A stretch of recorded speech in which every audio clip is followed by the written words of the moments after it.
আমাদের কাছে টাকা দিচ্ছেন, আমরা তো এই মাসে অনেক টাকা আমরা অনেক টাকা দিচ্ছি। আজকে যেই অব্যবস্থাপনাগুলি দেখলাম এর দায় তত্ত্বাবধায়ক এড়াতে পারে না। আপনারা জানেন এরই মধ্যে তত্ত্বাবধায়ককে আমরা উদ্যোগ করে ফেলেছি এবং নোয়াখালীর সিভিল সার্জনকে অস্থায়ী দায়িত্ব দেওয়া হয়েছে। আমরা নতুন তত্ত্বাবধায়ক নিয়োগ না দেওয়া পর্যন্ত উনি দায়িত্ব পালন করবেন। আপনারা নিজেরা দেখেছেন বাথরুমগুলি অমানবিক পরিস্থিতি, কি নোংরা না, টয়লেটের কমোডগুলি ডেকে রাখা হচ্ছে যাতে ময়লা আমার চোখে না পড়ে, লাল জং আপনারাও দেখেছেন কি অবস্থা, কোনো মানুষ ব্যবহার করার মতো না। রুগীদের বেডশিট পরিবর্তন করলে টাকা নেয় দালালরা, সিঁড়িতে বসলে রুগীর অ্যাটেন্ডেন্ট সেইখানে টাকা নেয়। ইনশাল্লাহ হাসপাতালকে আমরা পরিণত ডিসিপ্লিনে নিয়ে আসবো, নতুন হাসপাতাল প্রেমিজেস হবে, রুগীদের মান উন্নত হবে।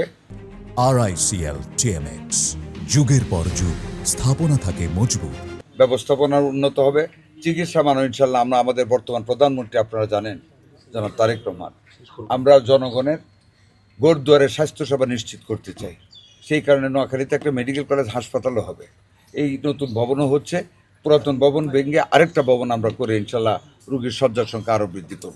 যে আপনারা রিপোর্ট করেছেন, আপনাদের রিপোর্টের উপর ভিত্তি করে এসে যা দেখলাম একটা অমানবিক পরিস্থিতি। নতুন একটা বিল্ডিং হচ্ছে 250 শয্যার, সেটার কাজের অগ্রগতিও মন্থর। তো ওইটাকে আমরা এক্সপিডাইট করার জন্য নির্দেশনা দিয়েছি।